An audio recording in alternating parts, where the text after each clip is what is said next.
Pulivendula Vontimitta ZPT స్థానాలకు bypoll election జరిగిన నేపథ్యం ఉంది. నిన్నటి నుంచి ఈ రోజు వరకు కూడా రెండు సెంటర్లో రీపోలింగ్ కూడా జరిగింది. కానీ ఇటు మాత్రం వైసీపీ నాయకులు మాత్రం కేంద్ర బలగాలతోటి మాత్రం మళ్ళీ పోలింగ్ చేపియాలి, మళ్ళీ ఎలక్షన్స్ పెట్టాలి, ఎందుకంటే ఓడిపోతామన్న భయంతో చంద్రబాబు నాయుడు ఇదంతా చేశారని ఒక ఆరోపిస్తున్నారు. ఈ నేపథ్యంలోనే అదంతా కాదు, జగన్ ఇలాకాలో ఓడిపోతాడనే భయంతో ఇలాంటివి వాదిస్తున్నారు అనేది ఖచ్చితంగా ఆల్రెడీ టీడీపీ నాయకులు కావచ్చు, చంద్రబాబు నాయుడు కూడా దీన్ని లేవనెత్తారు. అంటే ఏంటి, ఓడిపోతామన్న భయం టీడీపీకి ఉందా లేదు అంటే వైసీపీకి ఉందంటారా? నమస్తే అండి. మీకు ప్యానల్లో పెద్దలు లక్ష్మణ్ గారికి, అట్లాగే గఫూర్ గారికి, వైసీపీ మిత్రులు రామారావు గారికి, అలాగే మరి స్వతంత్ర వీక్షకులకి, యాజమాన్యానికి నా నమస్కారాలు.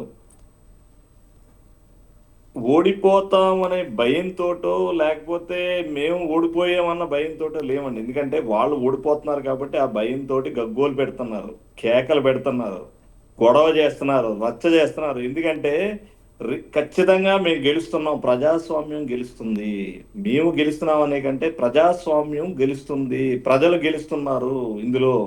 ఇది ముఖ్యమైన విషయం అండి. ఎందుకంటే గత 3 దశాబ్దాలు పైబడి అక్కడ ఎలక్షన్ నిర్వహించలేదు. అది అందరికీ తెలిసిన విషయం. ఎందుకు చేయలేదండి? ఎందుకు చేయలేదు? ప్రజాస్వామ్యయుతంగా ఈ రోజు ఎన్ని నామినేషన్లు వచ్చినాయండి? మనం ఈ రోజు ఎలక్షన్ నిర్వహిస్తున్నాం అన్న కానీ ఎన్ని నామినేషన్లు వచ్చినాయండి? మరి ఎందుకు నామినేషన్లు రాలేదు అప్పుడు? ఎందుకు అన్ని ఎనానమస్లు అయినాయి? ఎందుకంటే వీళ్ళ అరాచకానికి, అకృత్యాలకి, వీళ్ళ యొక్క దాడులకి, వీళ్ళ యొక్క సంస్కృతికి, హత్యా రాజకీయాలకి భయపడిపోయి ప్రజలు ఎందుకులే మనకెందుకు, ఎవరైతే ఏంటి అని చెప్పేసి ఎవరో కూడా కనీసం నామినేషన్ వేయడానికి కూడా రాలేదు.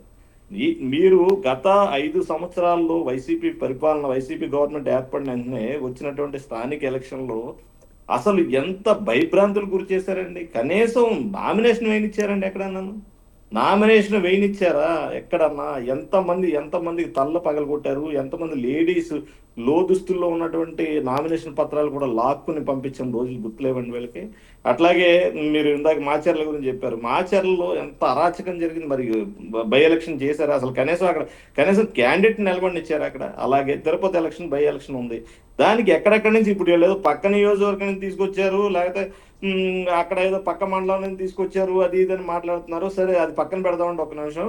వీళ్ళు తిరుపతిలో పబ్లిక్ గా దొరికిపోయారు కదా. వీళ్ళు తమిళనాడు బోర్డర్లో ఉండేటటువంటి వాళ్ళ జనాలను తీసుకొచ్చి అసలు వాడి ఊరేదో తెలియదు, వాడి పేరేదో, నీ తండ్రి పేరేంట్రా అంటే కూడా చెప్పలేని పరిస్థితి. అందులో ఓటర్ ఐడి ఉన్నటువంటి వాళ్ళ ఓట్లు వేసిన వ్యక్తులు.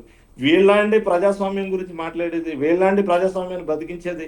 ఈరోజు ప్రజాస్వామ్య బద్ధంగా, ఎందుకంటే పోలీసులు అనేవాళ్ళు ఖచ్చితంగా వాళ్ళ యొక్క డ్యూటీ, విధి నిర్వహణలో వాళ్ళు చాలా ఖచ్చితంగా ఉన్నారు. ఎవరినైనా సరే, అన్ని పార్టీల వాళ్ళని కూడా వాళ్ళు, ఇప్పుడు తెలుగుదేశం పార్టీ అని కాదు, వైసీపీ పార్టీ అని కాదు, ఎవరినైనా సరే వాళ్ళు హౌస్ అరెస్ట్ చేశారు. ఎందుకంటే వీళ్ళ వల్ల ఇబ్బంది కలుగుతుంది అనుకున్న వాళ్ళని రానివ్వలేదు. అలాగే స్థానికేతరులను ఇప్పుడు ముందు రోజే పంపించేసిన జరిగింది. అది యాక్చువల్గా ఏంటంటే అండి, వీళ్ళు ఫేక్ ప్రచారం అనేది చాలా ఎక్కువగా ఉంది. వీళ్ళది ఇప్పుడని కాదు, ప్రతిదానికి కూడా. ఇప్పుడు మీకు ఒక ఎగ్జాంపుల్ చెప్తాను. తల్లికి వందనం ఈయన చెప్పాడు.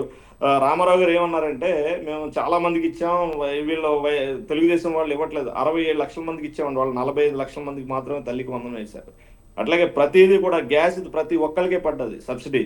వీళ్ళు ఏదేదో మాట్లాడేసి ఈరోజు చంద్రబాబు నాయుడు గారు అప్పుడు ఏం చెప్పారంటే, ఉచిత బస్సు జిల్లాల వరకు అని చెప్పారు ఆయన ప్రసంగాల్లో. అయితే తర్వాత మొత్తం స్టేట్కి అంతా వర్తింపజేశారు.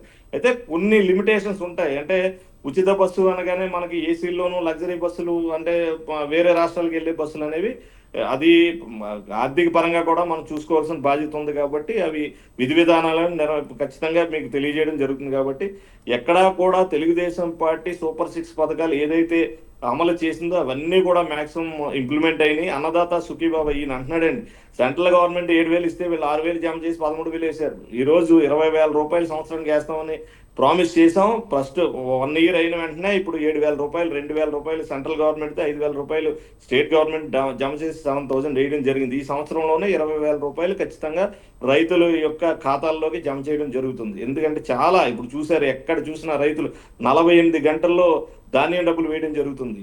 అసలు ఎక్కడైనా గత వైసీపీ ప్రభుత్వంలో అసలు రైతుకి ఎప్పుడు డబ్బులు వస్తాయి అనేది కూడా ఎవరైనా చెప్పగలిగారండి?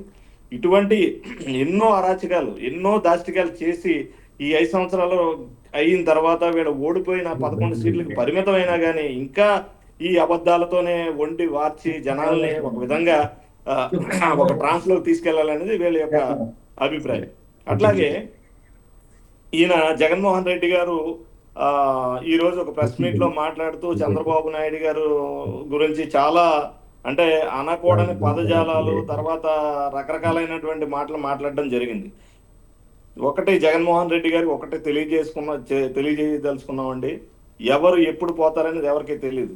అయితే ఏదో చంద్రబాబు నాయుడు గారికి వయసు అయిపోయింది, లేదు చంద్రబాబు నాయుడు గారు కృష్ణారామ అని కూర్చోక ఇటువంటి పనులు చేస్తుంటే నరకానికి వెళ్తారు. అసలు అసలు ఒక ముఖ్యమంత్రిని పట్టుకునే అంత ఎక్స్పీరియన్స్డ్ ముఖ్యమంత్రిని పట్టుకుని ఆయన ఈయనకంటే హెల్తీగా ఉన్నారండి. ఈయన వంగి కొబ్బరికాయ కొట్టలేడు. ఈయన చెప్తున్నాడు ఈయన ఎన్ని రోజులు బతుకుతాడు ఎవరికీ తెలియదు.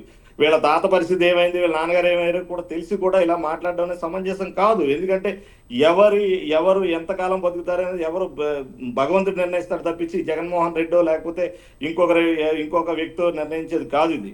ఎందుకంటే ఆంధ్రప్రదేశ్ ప్రజలు ఈ రోజు చంద్రబాబు నాయుడు గారి నాయకత్వం కావాలని చెప్పి ఎన్డీఏ కూటమిని అత్యధిక మెజారిటీ తోటి 94% స్ట్రైక్ రేట్ తోటి మరి 164 సీట్లు ఇచ్చి ఈ రోజు గెలిపిస్తే వీళ్ళు ఈ విధంగా మాట్లాడడం, ఎందుకంటే ఓడిపోతున్నాం అనే ఒకే అక్కస్తోటి ఈ రోజు సెంట్రల్ అంటే ఇవి జరగనివని తెలుసు వాళ్ళకి.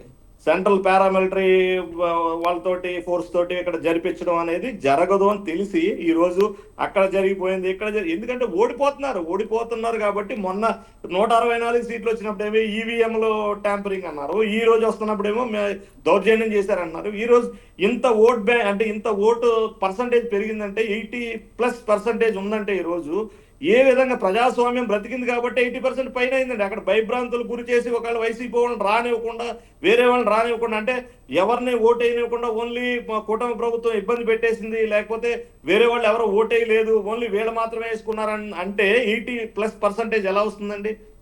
ఇది ఎలా సాధ్యం చెప్పండి? పోలీస్ డిపార్ట్మెంట్ కానివ్వండి, ఎన్నికల కమిషన్ కానీ నిష్పక్షపాతంగా జరిగిన తర్వాత వీళ్ళు ఓడిపోతున్నామని తెలిసి నా సందర్భంలో వీళ్ళ ముందు నుంచి తెలుసు వీళ్ళకి, ఎందుకంటే వీళ్ళ మీద వ్యతిరేకత ఉంది. ఇన్ని 3 దశాబ్దాల పైన అక్కడ ఎలక్షన్ జరగలేదు. అటువంటి సందర్భంలో ఈ రోజు ప్రజలు స్వచ్ఛందంగా వచ్చి ఓటు వేసి ఈ రోజు ఈ జగన్మోహన్ రెడ్డి అనే వ్యక్తిని పులివెందల పులి అని చెప్పుకునే పులకేసిని ఖచ్చితంగా ఓడించాలనే దృక్పథంతో వాళ్ళు ముందుకు రావడంతో వీళ్ళ భయభ్రాంతులు గురయ్యి ఈ రోజు లేనిపోని ఫేక్ న్యూస్లన్నీ వీళ్ళకి అందరికి అలవాటండి. గత ప్రభుత్వంలో ఉన్నప్పుడు అదే ఫేక్, ఇప్పుడు కూడా అదే ఫేక్ లో బతుకుతున్నారు వీళ్ళు. ఖచ్చితంగా ఈ అబద్ధాల్లో బతికిన వాళ్ళు ఎవరో కూడా నిజాలు తెలుసుకోకపోతే ఇంకా ప్రజలు శాశ్వతంగా వీళ్ళ అధికారం దూరంగానే ఉంటారు. అది ఖచ్చితంగా జరుగుతుంది కూడా. అటువంటిది ఈ రోజు పులివెందల్లో ఖచ్చితంగా 2-3 వేల మెజారిటీ తోటి ఖచ్చితంగా గెలవబోతున్నాం. అలాగే ఒంటిమిట్టలో కూడా ఇంకా అత్యధిక మెజారిటీతో గెలుస్తున్నాం. ఇది 100%. ఎందుకంటే ప్రజలు అంత మ్యాండేట్ ఇచ్చారు మాకు. ఖచ్చితంగా ఈ రోజు కూడా ఆవిడికి ఉన్నటువంటి ఒక ఇమేజ్ కానివ్వండి, బీటెక్ రవి గారికి ఇమేజ్ కానివ్వండి, ఏదైనా సరే వాళ్ళ యొక్క జనాల్లో చైతన్యం వచ్చింది. ఈ రోజు ప్రభుత్వం కూడా మంచి ప్రభుత్వం వచ్చింది, మనం కూడా మార్చుకోవాలనే దృక్పథంతో వాళ్ళు కూడా అక్కడి నుంచి మార్పు రావాలని ఈ రోజు జెడ్పీటీసీ ఎలక్షన్ తోటే పులివెందల్లో మార్పు మొదలవుతుంది. అక్కడ ఆయన యొక్క జగన్మోహన్ రెడ్డి గారి కాన్స్టిట్యున్సీ ఏదైతే ఉందో, అట్లాగే అవినాష్ రెడ్డి గారు చేసినటువంటి ఓవర్ యాక్షన్ కానివ్వండి ఇవన్నీ చూసాము. ఎందుకంటే ఇప్పుడు ఆయన రైట్ వెంకటరమణ గారు, నేను మళ్ళీ వస్తా. పిక్కాక్లో చిన్న బ్రేక్ తీసుకుందాం. బ్రేక్ తర్వాత చర్చ కంటిన్యూ చేద్దాం. చూస్తూనే ఉండండి, చిన్న బ్రేక్.